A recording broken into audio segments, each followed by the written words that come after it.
Important सवाल past paper का, विच of following has maximum number of unpaired electron. तो एक ट्रिक याद रखो, मैग्नीज जिसका एटॉमिक नंबर 24 है उसमें हमेशा मैक्सिमम अनपेयर्ड इलेक्ट्रॉन होते हैं, 6 अनपेयर्ड इलेक्ट्रॉन होते हैं। तो किसी की इलेक्ट्रॉनिक कॉन्फ़िगरेशन 24 हो जाएगी तो उसमें भी कितने होंगे, मैक्सिमम अनपेयर्ड इलेक्ट्रॉन होंगे। अब देखो, एक तो मैग्नीशियम +2 दिया हुआ है। मैग्नीशियम तो यार खैर डी ब्लॉक एलिमेंट में से ही नहीं है। वेनेडियम है, स्कैंडियम, टाइटेनियम, वेनेडियम जिसका नंबर 23 है, +3 का मतलब है 20, ये भी नहीं हो सकता। टीओ के नाम से कोई एलिमेंट है ही नहीं, ये सिर्फ डॉच था। अब आ गया Fe+2। Fe का एटॉमिक नंबर 26 है, +2 का मतलब है 2 इलेक्ट्रॉन कम कर दो। 26 में से 2 कम कर दोगे कितने हो जाएंगे, 24। इसका मतलब क्या हुआ कि 24 जो एटॉमिक नंबर है वो किसका है, Fe+2 का। और जिसका एटॉमिक नंबर 24 होगा उसी में क्या होंगे, मैक्सिमम अनपेयर्ड इलेक्ट्रॉन होंगे। तो आंसर हो जाएगा Fe+2। 2016 का केमिस्ट्री का पेपर ही सॉल्व करा रहा हूँ, पास पेपर की क्लास इस वक्त चल रही है हमारी। Consider the following reaction N2 + O2 to NO। Kc के लिए 0.1 है एट 2000 डिग्री सेंटीग्रेड। फिर हम कहते हैं original concentration of N2 and O2 were 0.1 molar each, calculate concentration of NO at equilibrium. देखो बड़ा अच्छा सवाल है यार। एक बात तो हमें बताइए कि Kc किसके इक्वल होता है, प्रोडक्ट के मोल्स ऊपर पावर में ले लो, रिएक्टेंट के मोल नीचे रख दो। अब रिएक्टेंट दोनों 0.1 दी हुई है, Kc के लिए भी 0.1 दी है, प्रोडक्ट चाहिए। अब देखो वैसे तो हम प्रोडक्ट को x मानेंगे, लेकिन चूँकि स्क्वायर है तो ये क्या हो जाएगा, x² हो जाएगा। अब मैं इसका इस्तेमाल, मेरे ट्रिक्स का इस्तेमाल कैलकुलेशन बायो वाले बहुत कोर्स है। 0.1 का लब भी 10⁻⁻1 होता है, 0.1 का लब ये 10⁻2 आ जाएगी, और एक ये 0.1 भी। अब x² इसके इक्वल आ रहा है। अब 0.1 का रूट निकालना मुश्किल है, तो मैं ये तो कर सकता हूँ, 0.1 को क्या लिख सकता हूँ, 10 × 10⁻2। भाई देखो ना, माइनस और क्या होती है, 0 को खाएगी और 0.1 कर देगी दोबारा ऐसे। इसका फ़ायदा क्या हुआ, 2 10⁻2 x² के बराबर है, तो x किसके बराबर हो जाएगा, 1 10⁻2 के। जब भी x² में कोई चीज़ 2 दफ़ा हो, x में 1 दफ़ा आ जाती है। अब आगे हमने क्या करना है, 10 का स्क्वायर रूट लेना है। 10 का स्क्वायर रूट आता है 3.16। 3.16 × 10⁻2 का लब है, डेसिमल को 2 धक्के इधर लगेंगे, यानी आंसर 0.0316 आना चाहिए, जो कि ऑप्शन ए है। अब बताता हूँ, ये सवाल जिस साल आया था तो इन्होंने यहाँ मिस्टेक की थी, यहाँ कुछ और वैल्यू दी गई थी, लेकिन एक्यूरेट जो सही वैल्यू है वो बाद में करेक्ट कराई गई थी, वो ये है 0.0316। जनाब CH3 CH2 CH2 CO CH3 कह रहे हैं फंक्शनल आइसोमर है किसका। एक भाई ने मेरी तपा दी कि फंक्शनल आइसोमर क्या होता है, उनको यही नहीं पता। फंक्शनल आइसोमर का मतलब है जब फंक्शनल ग्रुप डिफरेंट होने की वजह से आइसोमरिज्म हो। पहले तो इसमें देखोगे फंक्शनल ग्रुप इसका कैसा है, कीटोन है, तो कीटोन वाला तो हमारा आंसर नहीं हो सकता। अब देखो ये एक एल्डिहाइड है, नीचे ये कीटोन है, फिर ये अल्कोहल है, ये कीटोन है। अब देखो अगर मेरी ट्रिक्स बताएं तो बहुत आसान हो जाएगा। ट्रिक मेरी ये कहती है कि भाई एल्डिहाइड और कीटोन एक दूसरे के फंक्शनल ग्रुप आइसोमर होते हैं। अब आप बोलोगे सर ये भी तो कीटोन है, लेकिन भाई उन्होंने आपसे ये नहीं पूछा कि सेम फंक्शनल ग्रुप, और सेम फंक्शनल ग्रुप हो और डिफरेंट स्ट्रक्चर हो तो उसे मेटामेरिज्म कहते हैं। उन्होंने कहा कि इसका फंक्शनल ग्रुप आइसोमेरिज्म हो, यानी मॉलिक्यूलर फार्मूला सेम हो लेकिन डिफरेंट फंक्शनल ग्रुप हो, तो आंसर होगा एल्डिहाइड। कुछ लोग बोलेंगे सर क्या कार्बोक्सिलिक नहीं हो सकता, तो पहली बात तो ये कि इसमें का मॉलिक्यूलर फार्मूला ही सेम नहीं है, और आपको ये गिनने की भी जरूरत नहीं है। सीधी सादे ट्रिक बताइए कि कीटोन का फंक्शनल ग्रुप हमेशा एल्डिहाइड होगा, कार्बोक्सिलिक का ईस्टर होगा, और अल्कोहल का हमेशा ईथर होगा। में 90% जो होगा तो मेरी ट्रिक लग जाएंगी। एक चीज़ है जो रट्टे वाली है, जैसे कि ये हो गया एमाइलोपेक्टिन हैज़ अ लिंकेज, तो एमाइलोपेक्टिन का लिंकेज क्या होता है, अल्फा का 1:4 एंड 1:6 ग्लाइसोसाइटिक, ये याद करने वाली चीज़। कल भी पेपर में INTS के when a pure dash P is heated, a temperature is reached where it change sharply into liquid. This is Q of solid. Its depend has that R at which there is as between solid and liquid phases. अब इन्होंने इस तरह से option ये दिया है कि अगर एम से में एस से मुराद टेम्परेचर, मेल्टिंग पॉइंट से मुराद Q, R से मुराद इक्विलिब्रियम, P से मुराद क्रिस्टल, बी में इसी तरह P से मुराद टेम्परेचर, Q से मुराद मेल्टिंग पॉइंट, R से मुराद इक्विलिब्रियम, S से मुराद क्रिस्टलाइन सॉलिड। और फिर देखो दोबारा नई कहानी आ गई कि एस से मुराद टेम्परेचर, पी से मुराद मेल्टिंग पॉइंट, क्यू से मुराद इक्विलिब्रियम, आर से मुराद क्रिस्टलाइन सॉलिड, फिर आर से मुराद टेम्परेचर, एस से मुराद मेल्टिंग पॉइंट, ई से मुराद, पी से मुराद इक्विलिब्रियम, क्यू से मुराद इक्विलिब्रियम सॉलिड, और पी से मुराद टेम्परेचर, क्यू से मुराद मेल्टिंग पॉइंट, आर से मुराद इक्विलिब्रियम और क्रिस्टलाइन सॉलिड जो है वो एस। तो बच्चों कैसे करेंगे? तो देखो इसका सही आंसर है ऑप्शन ए। क्यों? व्हेन अ प्योर, पी से मुराद क्या है? Crystalline solid is heated, a temperature is reached where it change sharply into liquid, this is called melting point, जो कि क्यू है। ठीक है, melting point of solid. It is defined as that are यानी equilibrium at which there is as यानी temperature between solid and liquid phases. तो भाई ऐसे भी अब आने लगी हैं एमसीक्यूज, हर तरह के एमसीक्यूज कराता हूँ, पास पेपर में बहुत ज़्यादा तवज्जो देता हूँ इसीलिए। बड़ा अच्छा सवाल है, कह रहे हैं bottle of cold drink contains 200 ml liquid in which CO2 is 0.1 molar. Suppose CO2 behaves like an ideal gas, the volume of dissolved CO2 is 2 molar at STP is। अब देखो बड़ी दिलचस्प बात कि 1 मोलर 22.4 होता है, 2 मोलर होता है 44.8, लेकिन यहाँ कितना वॉल्यूम दे रहे हैं? 200 दे रहे हैं। ठीक है, अच्छा पहली बात तो ये है कि 200 अगर 2 लीटर 44.8 होता है तो एक लाजमी सी बात है 0.2 मोलर जो है वो कितना हो जाएगा? 4.48 हो जाएगा। लेकिन इन्होंने इसको भी और कम कर दिया है, इसको किस हिसाब से कह रहे हैं? 0.1 के हिसाब से। तो 4.48 को भी हम किससे मल्टीप्लाई करेंगे? 0.18 से। जब 0.1 से मल्टीप्लाई करेंगे तो ये फाइनल आंसर 0.448 लीटर आ जाएगा।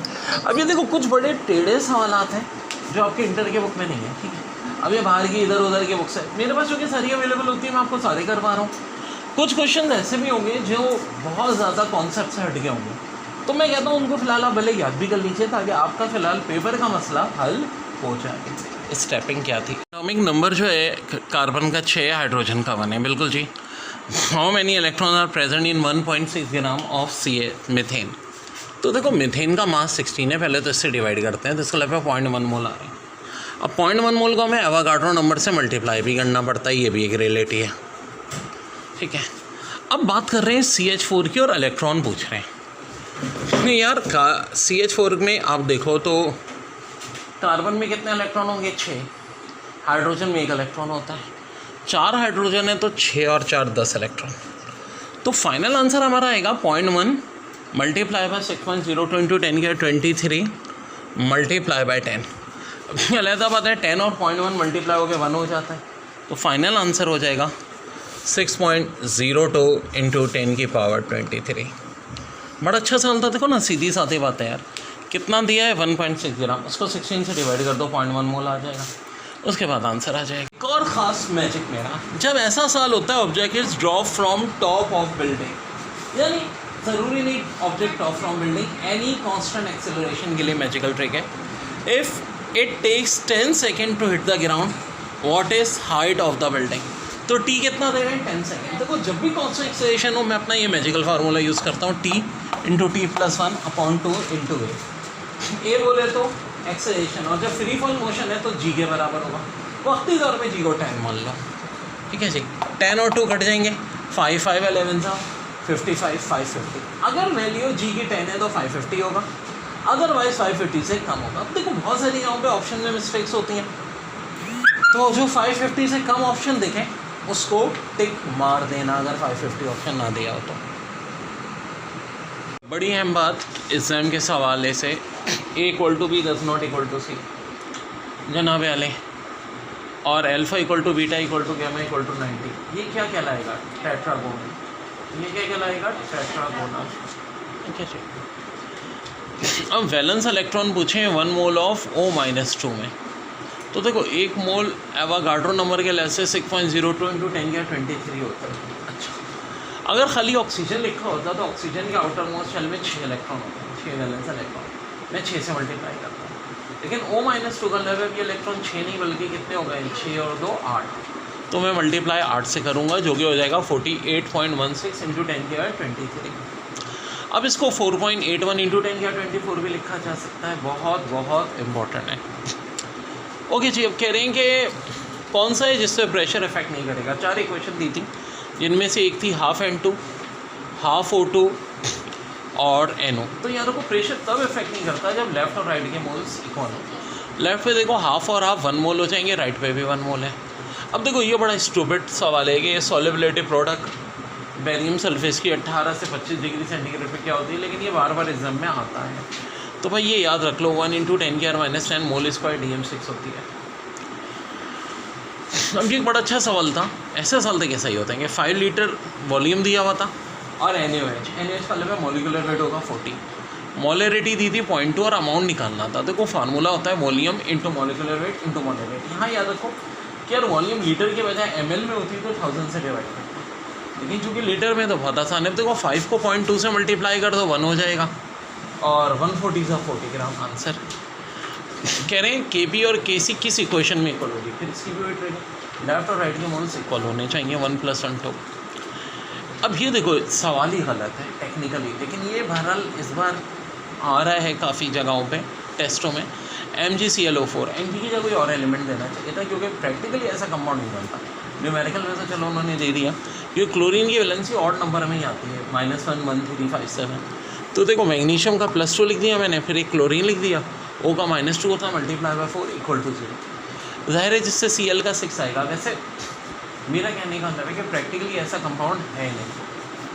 ओके जी, H + 10 की -3 है तो pH बड़ा सा नहीं 3 हो जाएगा। डायपोल मोमेंट का ऑर्डर पूछे। अब देखो इसके लिए ट्रिक क्या होती है कि हम इलेक्ट्रोनेगेटिविटी का डिफरेंस देखते हैं। अब इलेक्ट्रोनेगेटिविटी का डिफरेंस है, ये बड़ा इंपॉर्टेंट रोल प्ले करता है इसमें। तो जी BF3 NF3 NH3 और बॉयल्स लॉ का कह रहे हैं कि 1/V और P का ग्राफ कैसा बनेगा, तो जी स्ट्रेट लाइन बनेगा। NCl3, अच्छा ये सवाल ये था कि कौन सा है जिसमें 6 बॉन्डिंग इलेक्ट्रॉन है। तो देखो NCl3 में होंगे 3 नाइट्रोजन के, एक तो लोन पेयर होगा, 3 क्लोरीन के। HCl में तो है ना सिर्फ 2 बॉन्डिंग इलेक्ट्रॉन होते हैं, एक हाइड्रोजन का एक Cl का। He तो खैर इनर्ट गैस है, नोबल गैस, इसमें होता ही नहीं है। CH4 में 8 बॉन्डिंग इलेक्ट्रॉन होते हैं, ठीक है। अच्छा इसमें पूछा है कार्बन डाइऑक्साइड में कितने लोन पेयर होंगे। तो देखो डबल बॉन्ड यहाँ से बनता है, डबल बॉन्ड यहाँ से। ऑक्सीजन के 6 इलेक्ट्रॉन में से 4 बचे हैं, यानी 2 लोन पेयर लेफ्ट पे, 2 लोन पेयर राइट पे, 4 लोन पेयर। और ये आर्गोन पोटेशियम प्लस Ca+2। पहली बात तो एक है आइसो इलेक्ट्रॉन है, और दूसरी बात ये है कि इनका एटॉमिक साइज इन्वर्सली प्रोपोर्शनल होता है प्रोटॉन के साइज से। देखो आर्गोन का ज़्यादा होगा K+ से, उसका ज़्यादा होगा Ca+। जनाब इसके बाद है flask X contain 1 dm³ of helium at 2 kPa pressure and flask Y contain 2 dm³ of neon at 1 kPa pressure. Final pressure निकालना है। देखो V1 है 1 dm³, P1 है 2 kPa, V2 है 2 dm³, P2 है 1 kPa। कैसे करेंगे, मेरे मैजिकल फार्मूले से करेंगे। P1 plus P2 divide by V1 plus V2। तो ऊपर 1 2 2 प्लस 2 1 2, बात एक ही है, नीचे 1 + 2 हो जाएगा और फाइनल आंसर 4/3। अब देखो यार इतनी मैथ्स तो आनी चाहिए बायो वालों को भी यार, कि ये ऑप्शन है 3 1 3, 3 + 1 4, 4/3 आता, ठीक है। और डिवाइड करोगे 4/3 को तो 1/1/3 होता है। 1 liter of gas at STP weighed 1.43 gram. It can be possible be C2H2 CO O2 और CH4। तो देखो बड़ा अच्छा दिया है कि 1 लीटर का वेट है 1.43 ग्राम। अब 22.4 का कितना होगा, 1.43 से मल्टीप्लाई करना। अब 22.4 को 1.43 से मल्टीप्लाई करना है बहुत मुश्किल काम है। तो फिर मैजिक करेंगे। मैजिक ये कि देखो इसको एक राउंड फिगर में ले लो, छोटा कर दिया और अगले को बड़ा। अच्छा ये भी देखो मैंने टेक्निक से की, ऐसा नहीं। अब बोलो सर इसको भी तो आप 1.4 और इसको 23। 1.4 से भी कैलकुलेशन मुश्किल होती है, 1.5 से बहुत आसान है। ये जब 22 हो गया और ये 1.5 हो गया तो 33 आता। अब एक्यूरेट 33 नहीं होगा क्योंकि अप्रॉक्सीमेशन है। 33 का नियरेस्ट मॉलिक्यूलर वेट किसका है, CH4 का होता है 16, O2 का होता है 32, CO का होता है 28 और C2H2 का 26, नियरेस्ट 33 के 32 O2। +2 चार्ज 18 इलेक्ट्रॉन 20 प्रोटॉन, तो मास नंबर क्या होगा, प्रोटॉन प्लस न्यूट्रॉन यानी 40। और HF की डायपोल मोमेंट देखिए पूछ रहे हैं तो 1.9। पूछो बड़ा अच्छा सवाल है। In which of following molecule the oxidation number of oxygen is, kindly इसको क्रैक कर लें। +2 तो इनमें से सारे किसी में नहीं है, -2। तो जी -2 जो ऑक्सीडेशन स्टेट है वो MgO में होगी क्योंकि Mg की +2 होती है। 22.4 dm³ of CO2 is dash then 22.4 dm³ of acetone. देखो 22.4 dm³ का मतलब है 1 mole of CO2, 22.4 dm³ SO2 का मतलब है 1 मोल ऑफ SO2। तो 1 मोल CO2 का of course 1 mole of SO2 से क्या होगा, लाइटर होगा, क्योंकि CO2 का मास 44 होता है, SO2 का 64 होता है। फिर एक और अच्छा सवाल है, 1 mole of NH42 HPO4 contain dash mole of hydrogen atom. तो देखो यहाँ 4 2 8, फिर एक या हाइड्रोजन का भी मिलाओ, 8 + 1 9, तो आंसर हो जाएगा 9। When KClO3 is heated, it decomposes into KCl and O2. As some MnO2 is heated, the reaction goes much faster because MnO2 destroy to give O2, MnO2 provide heat by reacting, MnO2 catalyst। तो answer है MnO2 act। देखिए बड़ा अच्छा सवाल है, tetrahedral molecule X54 would be formed if X were using orbital configuration। तो देखो X54 कब बनेगा, जब कौन सी हाइब्रिडाइजेशन होगी, sp3, और osmotic pressure of solution increases by, तो इसका आंसर होगा increasing number of molecule of solute.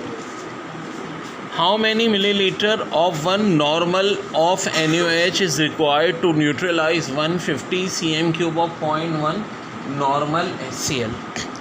तो देखो फार्मूला होता है N1V1 = N2V2। N1 आपका 1 है, V1 आपको पता ही नहीं है, N2 0.1 है और V2 150 है। तो 0.1 को 150 से मल्टीप्लाई कर दो 15 हो जाएगा, आंसर हो जाएगा 15। अब देखो यहाँ CM³ दिया है, यहाँ ML दिया ऑप्शन में, तो जी CM³ और ML एक ही बात होती है, लीटर और DM³ एक ही बात होती है।